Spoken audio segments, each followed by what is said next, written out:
It's the eve of Women's Day, and women-led empowerment is our topic of discussion. One of the key pillars during India's G20 presidency indeed. And we've seen a slew of efforts from the government side to help that vision along and bring in more women to the forefront. They're trying to reduce the kind of gender gap that exists, trying to bring in more parity and also increase inclusion. These are two of the key steps towards the Viksit Bharat vision. But how many of these efforts have taken shape, materialized, paid the kind of dividends that are expected? What are the ground realities? Where are we just yet? Let's discuss this. Mitali Nikore is the founder and economist at Nikore Associates. She joins us with senior journalist Smita Gupta on this discussion. Great to have you both with us, ladies. A very good evening and greetings on the eve of Women's Day 2024. Mitali, to you first. India marching ahead on this path of development. How much are women contributing now to the kind of growth that we see at the moment, and how do you see their contribution as we head towards that $5 trillion economy dream? First of all, thanks a lot, Vikram. It's always so good to be back on your show and very, very excited to have this conversation. So, I was just seeing one statistic that your team is putting up as I'm speaking, which is, the estimation of the total contribution of women's unpaid work. Actually, we've updated this and it has been released just 2 days ago by the minister. Honorable Minister Smita Irani also released our report.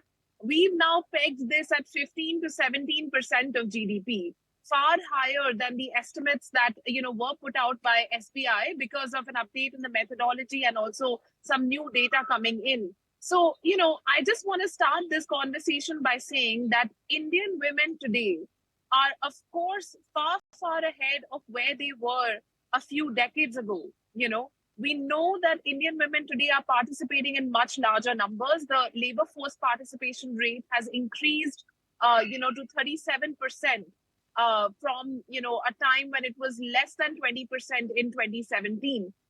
And it's in the last 4 or 5 years that we've seen this increase. But what is concerning and what continues to be concerning is that this increase has been driven on two sides. On one side, we've seen the increase, of course, in the postgraduate services sector.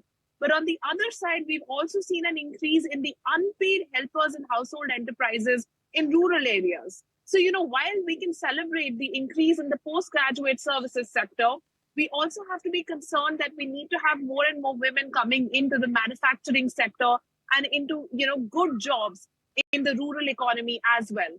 And for that, we definitely need more investments in the care economy.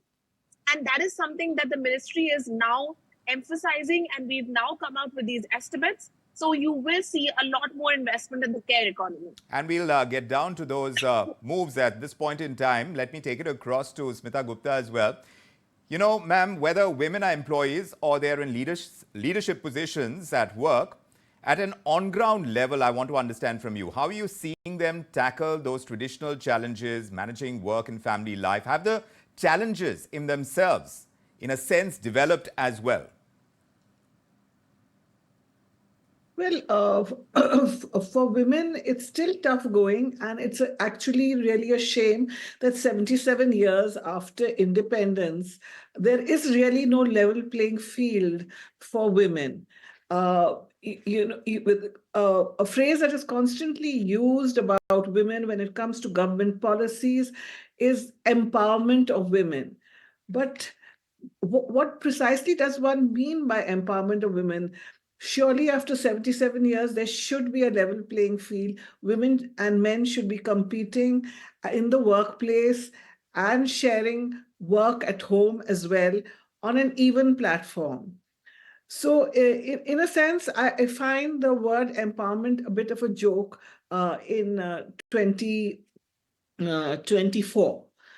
When it comes to actual decision-making, political decision-making, today, in the last general elections, for the very, very first time in 2019, the number of female voters was more than the number of male voters. For the first time since independence, it was marginal, but it was higher. So it was 67.18% of the women voted, whereas 67.01 were the male vote.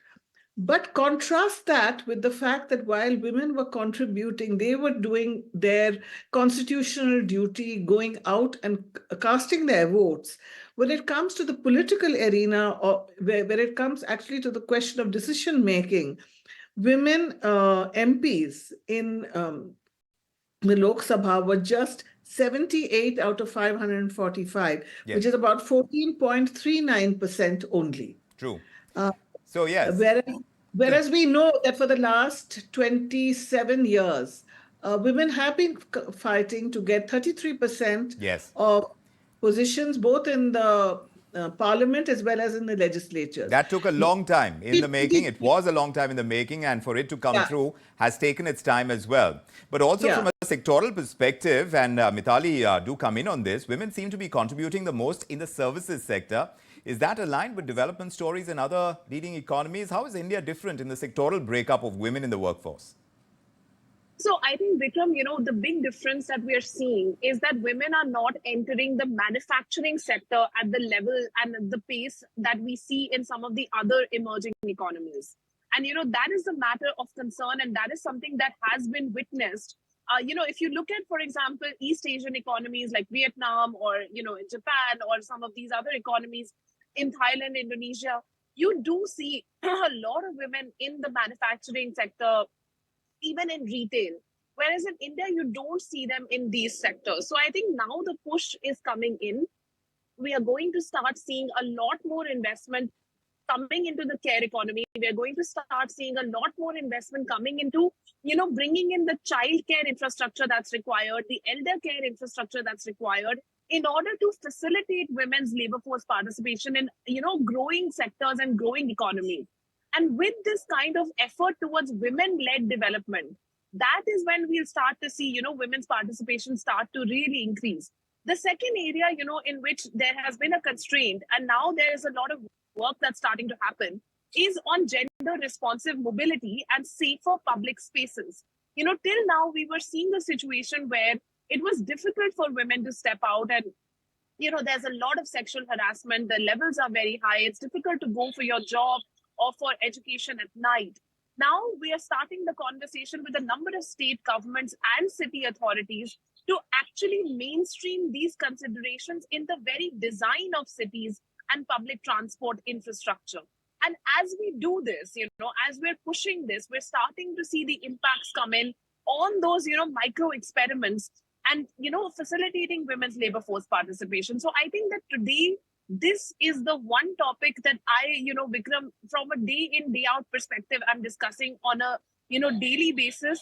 And there's a lot of work happening on the care economy, on, gender responsive transport, on, participation of women in the platform economy as well. Right. That's a big area that, we're going to start seeing, because till now we're seeing, again, gender gaps emerging in the gig platforms and gig work. Right. And that's another area where we're working very actively with the different ministries to bridge the gender gaps. So some sectors are doing better than others, but there is some kind of lag effect as well. Smita, Gupta, would you concede that there is one? And especially when it comes to policy, how has India fared in the last couple of decades, at least, in facilitating, in encouraging women to join the workforce in larger numbers? Like in one data set, the highest contribution of women in a government-sponsored scheme is Stand Up India, where women make up 81% of beneficiaries of subsidized bank loans. We are seeing that happen.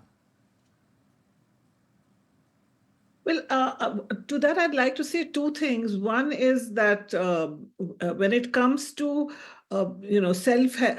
these kind of loans that are coming in from banks, the formation of self-help groups that we have seen among women have done well, and it is a very positive thing that government has stepped into this arena.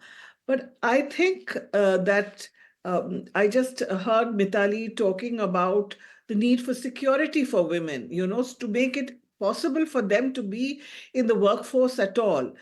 That, as I said right at the beginning, that is a shame that we are still discussing. When it comes to government policy on women, you will see all laws that are framed for them. It relates largely to health, education, property, security, stuff like that. Whereas actually, women should be sharing power. I think that is really the crux of the issue. Till women are actually empowered in that sense, in which they are actually taking the decisions for women. Women need to take decisions for women. Right. To give you an example, the Maharashtra state government, about 25 years ago, it was the first state to actually frame policies for women. Right. And that policy was framed by a woman officer. Right. And she first, taken, I mean, the people consulted were all women, Right. women from all sectors, Right. and from all, areas. Yes. And it worked. Right. So you can't continue to have only men, framing Of course. laws.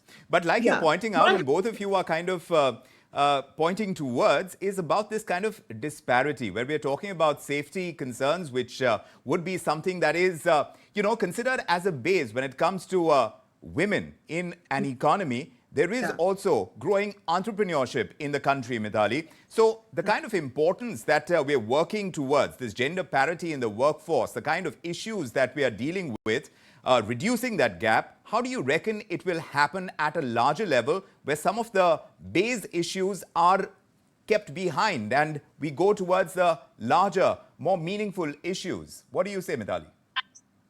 Absolutely, Vikram. I think, there is a history in our country of women's entrepreneurship. It's a very strong movement. It started with the self-help group movement that Seva, first started in the 1970s. And since then, over the last 4 or 5 decades, there's always been, a support from the central government as well as state governments for self-help groups to be set up across the country. The National Rural Livelihood Mission has helped to establish almost 1.2 crore self-help groups across the country, which are functioning today. And all of them are women-led and women-focused. And, women entrepreneurs were at the forefront even of dealing with the COVID, crisis, at which point they were the ones making the masks and the sanitizers and the PPE equipment that, that was used by the people across the country.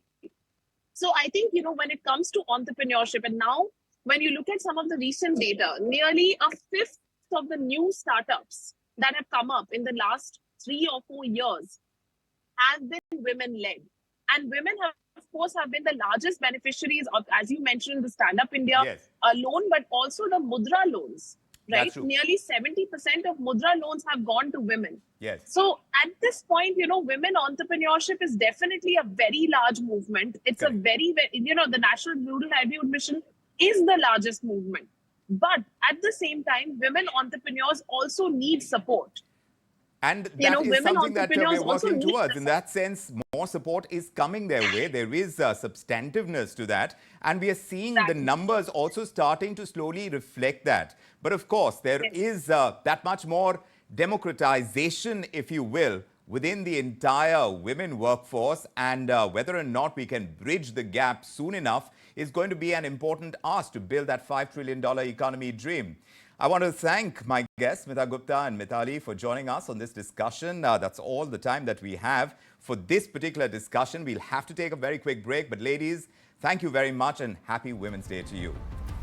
We'll take a small breather and be back after a bit to talk about the other big news stories we're tracking this evening. Do stay with us.